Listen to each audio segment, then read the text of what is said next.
সিদিনা সৰ্পদংশন আৰু ডাক্তৰ সুৰজিৎ গিৰিৰ ওপৰত মই সৰুকৈ এটা ৰীল বনাইছিলোঁ, চাইছিলোঁ দৰ্শকসকলৰ পৰা কি সঁহাৰি পাওঁ। যিহেতু অভূতপূৰ্ব সঁহাৰি পাইছিলোঁ, গতিকে ভাবিলোঁ আজি এটা দীঘলীয়াকৈ অকণমান ভিডিঅ' বনাওঁ। আপুনি একেবাৰে স্কিপ নকৰিব, কাৰণ সৰ্পদংশনৰ সময়ছোৱা এতিয়া আহি আছে। যিহেতু বাৰিষাৰ দিন আহিছে, গতিকে অসম এনেকুৱা ঠাই য'ত সাপৰ সংখ্যা যথেষ্ট পৰিমাণে বেছি। গতিকে যিকোনো সময়তে ভগৱানে নকৰক আপোনাৰ নহওক তেনেকুৱা, হয়তো আপোনাৰ ইষ্ট মিত্ৰ কুটুম্ব কোনোবা চা চিনাকি মানুহৰ সৰ্পদংশন হঠাৎ হৈ যাব পাৰে। গতিকে তেনেকুৱা সময়ত কি ব্যৱস্থা কৰিব, অসমত তাৰ কেনেকুৱা ব্যৱস্থা আছে সৰ্পদংশনৰ পৰা উদ্ধাৰ পাবৰ কাৰণে বা নিষ্কৃতি পাবৰ কাৰণে, সবিশেষ মই ভিডিঅ'টোত জনাবলৈ চেষ্টা কৰিম। আপুনি অনুগ্ৰহ কৰি অকণো স্কিপ নকৰিব।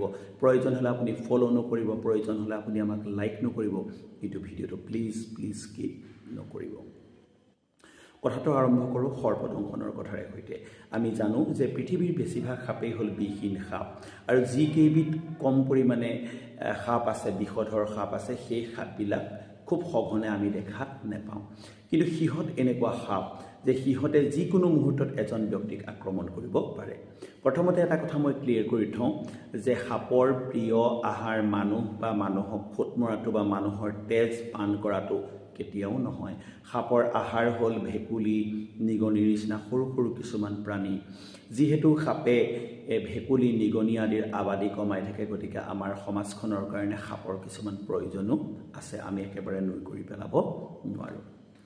দ্বিতীয় কথাটো হ'ল সাপৰ কাৰণে সাপৰ বিষ নাইকিয়া কৰিবৰ কাৰণে যি বেজী বা ইনজেকশ্যন প্ৰয়োগ কৰা হয়, সেই ইনজেকশ্যন বনোৱা হয় ঘোঁৰা বা ভেড়াৰ ব্লাড ছেৰামৰ পৰা।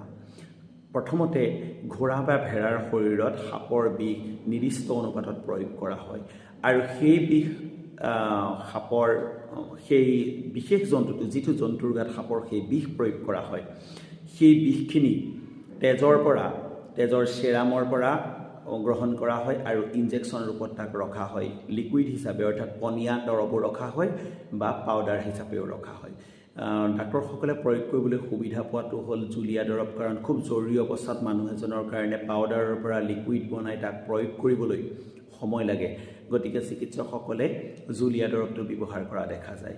কিন্তু ডাক্তৰ সুৰজিৎ গিৰি, যিজনৰ কথা মই অলপ পিছত আপোনালোকক ক'ম, তেখেতৰ লিখনিত পোৱা অনুসৰি পাউডাৰৰ পৰা যি লিকুইড বনাই যিটো দৰৱ বনোৱা হয়, সাপৰ বিষৰ প্ৰতিবিষ দৰৱ বনোৱা হয়, সেইটো হেনো বেছিকৈ ইফেক্টিভ, অৰ্থাৎ বেছিকৈ কাৰ্যকৰী।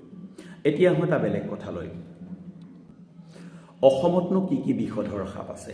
অসমত থকা বিষধৰ সাপ হ'ল ফেটি প্ৰজাতিৰ সাপসমূহ আৰু ক্ৰেইট বা শখা সাপৰ নিচিনা কিছুমান সাপ। এই সাপবিলাকে খুব সহজেই মানুহক আক্ৰমণ নকৰে, কিন্তু যদিহে সিহঁতৰ গাত ভৰি পৰে বা যদি সিহঁতে আঘাত পায়, তেতিয়া সিহঁতে এটা কথাই ভাবে হয়তো যে ই মোক কিয় অসুবিধাত পেলাব বা মোক কিয় দুখ দিছে, গাত কিয় মোক কষ্ট দিলে, গতিকে ইয়াক খুটি পেলাই মই ইয়াৰ পৰা আঁতৰি গুচি যাওঁ। আচলতে সাপে জানি শুনি কাৰোবাক অপকাৰ কৰোঁ বুলি তেনেকৈ নকৰে। সাপ খুব ভয়াতুৰ প্ৰাণী, সাধাৰণতে সিহঁতে পলায়ন কৰে। কিন্তু বিপাঙত যেতিয়া মানুহ এজনেও নেদেখাকৈ তেওঁৰ ভৰিটো গৈ সাপ এটাৰ ওপৰত পৰে, ইমান ওজন থকা এটা বস্তু যেতিয়া সাপটোৰ গাত পৰে, সি দুখ পায় আৰু সি খুটিবলৈ আৰম্ভ কৰে। এইখিনিতে আৰু এটা কথা কওঁ, আটাইতকৈ মাৰাত্মক বিষধৰ সাপবিধবোৰৰ ভিতৰত অসমত বা এবিধ হ'ল ৰজাফেটি সাপ। কিন্তু সেই ৰজাফেটি সাপ বা কিং কোব্ৰা অসমত ইমান বেছিকৈ সুলভ নহয়। সাধাৰণতে অসমত খুব বেছিকৈ ৰজাফেটি সাপ পোৱা নাযায়, ক'ৰবাত ওলোৱা দেখা পোৱা যায়। ই এটা বহুত ডাঙৰ সাপ, ক'লা ৰঙৰ সাপটোৰ গাত পাতল হালধীয়া ৰঙৰ আঙুঠি কিছুমান থাকে, গতিকে সেই সাপটো আমি চিনাকি হোৱা উচিত আৰু সেই সাপটোৰ পৰা আমি দূৰত্ব বজাই ৰখা উচিত। সেই সাপটোৰ উপৰিও শখা সাপৰ পৰা বা চকৰি ফেটি জাতীয় সাপৰ পৰা আমি নিৰ্দিষ্ট দূৰত্ব বজাই ৰখা উচিত। আৰু আমাৰ কাৰণে সাপৰ পৰা বচাৰ আটাইতকৈ ডাঙৰ দৰৱটো হ'ল সাৱধানতা। ৰাতি বিয়লি যেতিয়া আমি ওলাই যাওঁ ক'ৰবালৈ, তেতিয়া টৰ্চ লাইটৰ পোহৰ বা আজিকালি প্ৰতিটো মোবাইল ফোনতে টৰ্চ লাইটৰ ব্যৱস্থা থাকেই, টৰ্চ লাইট নোলোৱাকৈ কেতিয়াও যাব নালাগে বা আন্ধাৰ জেগালৈ মানুহ পৰাপক্ষত যাব নালাগে পোহৰ নোহোৱাকৈ। ঘৰত যিবিলাক টাব সজাই ৰখা হয়, সেই টাববিলাক খুব ঘনাই ৰাখিব নালাগে, অলপমান দূৰে ৰাখিব লাগে, 2 ফুট বা 1.5 ফুট 2 ফুট 3 ফুটমান ইমান ডিষ্টেঞ্চত ৰাখিব লাগে, যাতে তাত আহি সাপে আত্মগোপন কৰিব নোৱাৰে। আনহাতে ঘৰৰ ওচৰে পাঁজৰে থকা জংঘলবিলাক সময়ে সময়ে কাটি থাকিব লাগে বা চফা কৰি থাকিব লাগে বা চফা কৰাই থাকিব লাগে যাতে সাপে তালৈ আহি লুকাই থাকিব নোৱাৰে। আৰু আটাইতকৈ ডাঙৰ কথাটো হ'ল যে যিবিলাক ঠাইত মানুহ সহজে সঘনে অহা যোৱা কৰি থাকে সেই ঠাইত সাপে বেয়া পোৱা গোন্ধৰ কিছুমান বস্তু যেনে ফেনাইল ইত্যাদি ছটিয়াই ৰাখিব লাগে। এতিয়া আহোঁ সাপৰ বিষবোৰনো কেনেকুৱা। সাপৰ বিষ হ'ল 3 প্ৰকাৰৰ। এটা হ'ল হোম'টক্সিক, এটা হ'ল নিউৰ'টক্সিক আৰু আনটো হ'ল চাইটোটক্সিক। হোম'টক্সিক মানে হ'ল তেজৰ যিটো কাৰ্ডিঅ'ভেস্কুলাৰ ছিষ্টেম তাত ডাইৰেক্টলি এফেক্ট কৰে সেই বিষটোৱে। অৰ্থাৎ আমাৰ তেজ গোট মৰাৰ এটা প্ৰচেছ আছে। কোনোবা জেগাৰ পৰা যদি আমাৰ তেজ ওলায় খুব বেছি 20 মিনিট সময়ৰ ভিতৰত তাক যদি হেঁচা মাৰি ধৰি ৰখা হয় ঠাইটুকুৰা, তেজ নিজে গোট মাৰিবলৈ আৰম্ভ কৰে, তাকে ক্লটিং বুলি কোৱা হয়। তেজ তেতিয়া বন্ধ হৈ যায়। কিন্তু যেতিয়া হোম'টক্সিক থকা সাপে যেতিয়া কোনোবা এজন মানুহক বা কোনো এটা জন্তুক দংশন কৰে তেতিয়াহ'লে সেই তেজ গোট মৰা যিটো প্ৰচেছ সেই প্ৰচেছটো বন্ধ হৈ যায়। অৰ্থাৎ পাত্ৰ এটাত ফুটা কৰি দিলে যেনেকৈ গোটেই পানীখিনি তাৰ পৰা ওলাই গুচি আহিব পানী ৰাখি, ঠিক তেনেদৰে আমাৰ শৰীৰৰ পৰা বহু বেছি পৰিমাণে তেজ গৈ থাকিব, তেজ ৰখাটো সম্ভৱ নহ'ব। তেতিয়া ডাক্তৰে এণ্টিভেনম প্ৰয়োগ কৰে। আনহাতে যিটো নিউৰ'টক্সিক আছে এই নিউৰ'টক্সিক বিষটোৱে মানুহৰ বা জীৱ জন্তুৰ নিউৰনবিলাক অৰ্থাৎ স্নায়ুবিলাকত আক্ৰমণ কৰে। ফলত গৈ কি হয়, মানুহ এজনৰ মগজুৰ লগত শৰীৰৰ বাকী অংশৰ সংযোগ ব্যাহত হয় আৰু মানুহজনৰ বমি ইত্যাদি হ'ব পাৰে আৰু তাৰ লগে লগে মানুহজন অচেতন হৈ এটা সময়ত তেওঁ মৃত্যু হ'বগৈ পাৰে। তৃতীয়টো হ'ল চাইটোটক্সিক। চাইটোটক্সিকে কি কৰে, সেই লোকেলি এফেক্ট কৰে। কোনো এটা নিৰ্দিষ্ট স্থানত ধৰি লওক ঠাইটুকুৰা ফুলি যাব বা তাত খুব বেছিকৈ ইনফেকশ্যন হ'ব, যিবিলাক আমি খুব সহজতেই দেখা পাই থাকোঁ। গতিকে যেতিয়া আমি দেখা পাওঁ যে এজন ব্যক্তিক সাপে দংশন কৰিছে, প্ৰথম আমাৰ কামটো হ'ল যে কি ধৰণৰ সাপে দংশন কৰিলে সেইটো পৰাপক্ষত চিনাকি কৰি উলিয়াই যাতে ডাক্তৰক গৈ ক'বগৈ পাৰি কি ধৰণৰ সাপে দংশন কৰিলে বা কেনেকুৱা আকাৰ আকৃতি বা কেনেকুৱা ধৰণৰ ৰঙৰ সাপে দংশন কৰিলে যাতে ডাক্তৰক ক'বগৈ পাৰি আৰু ডাক্তৰে যাতে খুব সোনকালে তাৰ বিপৰীতে থকা যিটো প্ৰতিবিষ দৰৱ এণ্টিভেনমটো প্ৰয়োগ কৰিব পাৰে। আৰু সকলো ক্ষেত্ৰতে সেইটো সম্ভৱ নহ'বও পাৰে, কাৰণ কোন সাপে দংশন কৰিছে সেইটো বিচাৰি থাকোঁতে যিজনক দংশন কৰিলে সেই ব্যক্তিজনৰ অৱস্থা বেয়া হ'বগৈ পাৰে। গতিকে প্ৰথম কথা হ'ল ৰানিং ৱাটাৰ, ওপৰৰ পৰা পৰি থকা পানী বা টেপ নাথাকিব হ'লে ওপৰৰ পৰা মগেৰে সৈতে পানী ঢালি ঠাইটুকুৰা ভালকৈ চফা কৰিব লাগে আৰু তাৰ ওপৰত আগতেতো টাইটকৈ কাপোৰৰ ৰছীৰে সৈতে বান্ধি তেজটো ওপৰলৈ যাব নোৱাৰা কৰাৰ ছিষ্টেমটোক বৈজ্ঞানিক বুলি ভবা হৈছিল বা আমাৰ পৰম্পৰাগতভাৱে ভবা হয়, তেনেকুৱা কৰিব নালাগে। আৰু যিমান পাৰি সেই সাপে দংশন কৰা ঠাইটুকুৰা লৰচৰ নোহোৱাকৈ ব্যক্তিজনক নি খুব সোনকালে ওচৰৰ চিকিৎসালয়ত অৰ্থাৎ জিলা চিকিৎসালয়ত, সকলো চিকিৎসালয়তে আকৌ প্ৰতিবিষ দৰৱ নাথাকে, সেই চিকিৎসালয়ত নি ভৰ্তি কৰিবগৈ লাগে। আপুনি জানিব এটা কথা যে সাপৰ বিষ প্ৰতিহত কৰিবৰ কাৰণে পূৰ্বতে মানুহে বেজবেজালিৰ আশ্ৰয় লৈছিল। আজিকালিও আপোনালোকে হয়তো বেজ বিচাৰিব পাৰে গাঁৱৰ। মনত ৰাখিব, যদি মানুহ এজনৰ যিটো নিউৰনৰ ছিষ্টেম আছে, স্নায়ুৰ ছিষ্টেম আছে, সেইটো যদি ডেমেজ হৈ যায়, যদি তেজ গোট নমৰা হৈ যায় বা যদি এটুকুৰা ঠাইত খুব বেছিকৈ ইনফেকশ্যন হৈ যায়, ফুলি যায়, টিচুবিলাকত গণ্ডগোল আহি যায়, তেতিয়াহ'লে কোনো বেজৰ কেপাচিটি নাই, ক্ষমতা নাই যে তাক ভাল কৰি দিব পাৰিব। কাৰণ আমি যিহেতু বিজ্ঞানৰ যুগ এটাত বাস কৰোঁ, গতিকে এই বিজ্ঞানৰ যুগত আমাৰ চিন্তা চৰ্চা আচাৰ ব্যৱহাৰ কাম কাজ সকলোবিলাক আমাৰ চাইণ্টিফিক হোৱাটো উচিত।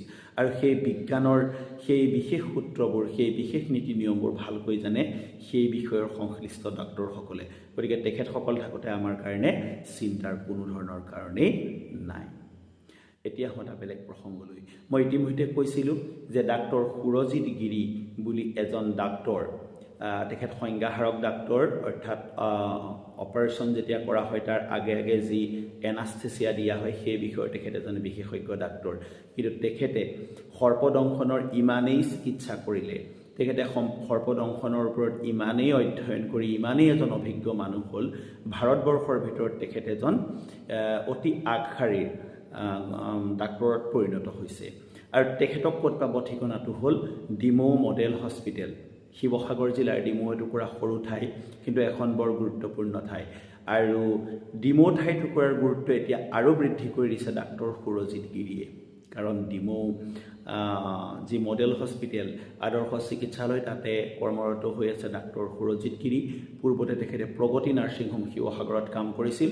পৰৱৰ্তী সময়ত ঘটনাক্ৰমে তেখেত গৈ ডিমৌ মডেল হস্পিটেলৰ এজন চিকিৎসক হৈ গৈ আৰু আজিৰ তাৰিখত ভাৰতবৰ্ষৰ যিসকল সৰ্পবিদ ডাক্তৰ আছে, সৰ্পৰ দংশনৰ যি চিকিৎসা কৰা ডাক্তৰ আছে, হয়তো তেখেতসকলৰ মুখে মুখে ডাক্তৰ সুৰজিৎ গিৰিৰ নাম আছে। ইয়াৰ মূল কাৰণটো হ'ল ডাক্তৰ সুৰজিৎ গিৰিয়ে নিজাকৈ কিছুমান গৱেষণা আগবঢ়াই আছে, নিজে তেখেতে কিছুমান কাম বন কৰি আছে, যাৰ জৰিয়তে তেখেতৰ অভিজ্ঞতাৰ পৰিসৰটো দিনে দিনে বাঢ়ি যাবলৈ ধৰিছে। ভাৰতবৰ্ষৰ সৰ্পদংশনৰ চিকিৎসাৰ নিয়ম অনুসৰি সৰ্বোচ্চ 10টা এণ্টিভেনমৰ বেজী এজন তেওঁ সৰ্পদংশন হোৱা ৰোগীক দিব পাৰে। কিন্তু ডাক্তৰ সুৰজিৎ গিৰিয়ে এবাৰ দেখা পাইছিল যে এজন ৰোগীক 10টা বেজী দিয়াৰ পিছতো তেখেতৰ স্বাস্থ্যৰ উন্নতি হোৱা নাছিল। গতিকে তেখেতে প্ৰথমবাৰৰ বাবে 10টাৰ জেগাত 20টা বেজী প্ৰয়োগ কৰে আৰু ঘটনাক্ৰমে সেই ব্যক্তিজন সুস্থ অৱস্থালৈ ঘূৰি আহে আৰু তেখেত এতিয়া সুস্থ সবলভাৱে ঘূৰি ফুৰিব পৰা হৈ আহিছে, যাৰ কাৰণে ডাক্তৰ সুৰজিৎ গিৰিক বহুতে ভগৱানৰ দৰেই ভাবে। ডাক্তৰ সুৰজিৎ গিৰিয়ে বিভিন্ন ধৰণৰ কিতাপ পত্ৰ লিখিছে সৰ্প সম্পৰ্কীয়। আপোনালোকৰ আগত যে মই ইমানবোৰ কথা কৈ আছোঁ, নাভাবিব মই এইবিলাক কথা কিবা জানো বুলি। আচলতে মই শূন্যহে জানিছিলোঁ। ডাক্তৰ সুৰজিৎ গিৰিৰ সেই লিখাবিলাক গ্ৰন্থ সুবাস জাতীয় জনপ্ৰিয় গোটবিলাকত তেখেতে যথেষ্ট লিখা মেলা কৰে। তেখেতৰ বহু সজ্জন লোকে সাক্ষাৎকাৰো গ্ৰহণ কৰিছে, সাক্ষাৎকাৰবিলাক মই খুব চাই থাকোঁ। আৰু তেখেতৰ লিখা মেলাবিলাকৰ মাজৰ পৰা এই সাপৰ বিষৰ প্ৰকাৰ কেনেকৈ প্ৰয়োগ কৰে, এই গোটেই কথাবোৰ মই তেখেতসকলৰ পৰাহে গম পাইছোঁ।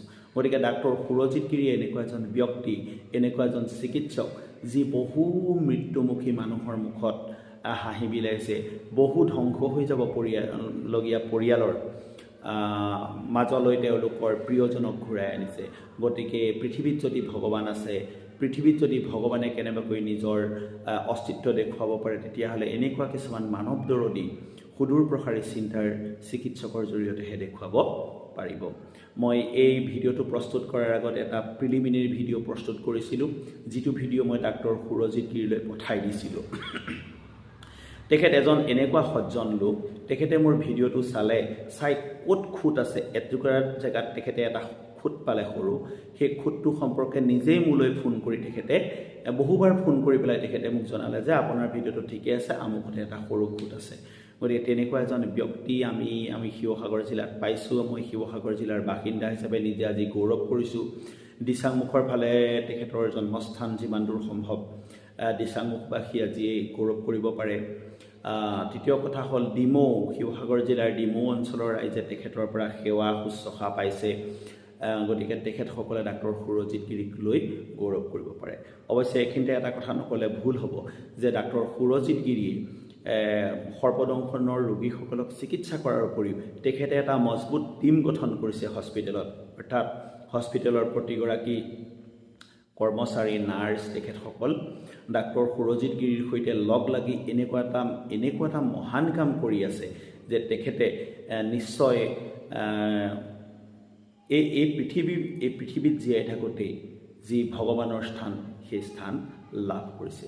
গতিকে মই আপোনালোকক ক'বলৈ চেষ্টা কৰিলোঁ সৰ্পদংশন কেনেকৈ হ'ব পাৰে, মই আপোনাক ক'বলৈ চেষ্টা কৰিলোঁ সৰ্পদংশনৰ পৰা কি কি সাৱধানতা আমি গ্ৰহণ কৰিব লাগে, মই ক'বলৈ চেষ্টা কৰিলোঁ সৰ্পৰ বিষ কেনেকুৱা ধৰণৰ হ'ব পাৰে, মই ক'বলৈ চেষ্টা কৰিলোঁ যে সৰ্পদংশনৰ পৰা বচাবৰ কাৰণে আমাৰ মাজত ডাক্তৰ সুৰজিৎ গিৰিৰ দৰে কিছুমান বৰণীয় চিকিৎসক আছে, যিসকলে এই গোটেই পৃথিৱীত যি সৰ্পৰ বিষ, সেই সৰ্পৰ বিষৰ যি ভয়, সেই ভয় মানুহৰ মনৰ পৰা দূৰ কৰিবলৈ সক্ষম হৈছে। এতিয়া মই শেষৰ কথাটো কৈ মোৰ ভিডিঅ'টো সামৰণি মাৰিম, আপোনালোকে নিশ্চয় শুনিব। এই ভিডিঅ'টো মই কিয় প্ৰস্তুত কৰিলোঁ? এই ভিডিঅ'টো প্ৰস্তুত কৰাৰ এটা কথা আছে। সৰুকালতে মোৰ যি ঠাইত জন্ম হৈছিল, হাবি জংঘলে কেওফালে সেই ঠাইবোৰ ঘেৰি আছিল। বছৰেকত কমেও 500ৰ পৰা 1000 মান সাপ আমাৰ নিচিনা বাসস্থান থকা গাঁওবোৰত মৰা হৈছিল। মানুহে সাপ দেখিলেই মাৰিছিল আৰু সেই সাপ দেখিলেই খেদি মাৰি দিয়া, আনকি ধৰা সাপো মাৰি দিয়া, তেনেকুৱা এটা মেণ্টেলিটি মোৰ নিজৰ মনতো গঢ়ি উঠিছিল, যাৰ কাৰণে ময়ো কেইবাশ সাপ ইতিমধ্যে নিধন কৰিছোঁ, মই মাৰিছোঁ। কিন্তু যেতিয়াৰ পৰা মই সুৰজিৎ গিৰিৰ লিখাবিলাক পঢ়িবলৈ ল'লোঁ, সুৰজিৎ গিৰিৰ লগতে সৰ্পবন্ধু এজন নিশান্ত বৰদলৈ ডাঙৰীয়া, গহপুৰৰ তেখেত দেই, ঠাইটুকুৰাৰ নাম মনত পৰা নাছিলে, নিশান্ত বৰদলৈ মোৰ বৰ মৰমৰ বন্ধু, তেওঁক যদিও মই কেতিয়াও লগ পোৱা নাই, ফেচবুকৰ জৰিয়তে চিনাকি। এইসকল লোকে মোৰ মগজুত সেই ধাৰণাটো নাইকিয়া কৰি দিলে যে সাপ দেখিলেই আমি মাৰি পেলাব লাগে। তেখেতসকল আজি সফল হৈছে।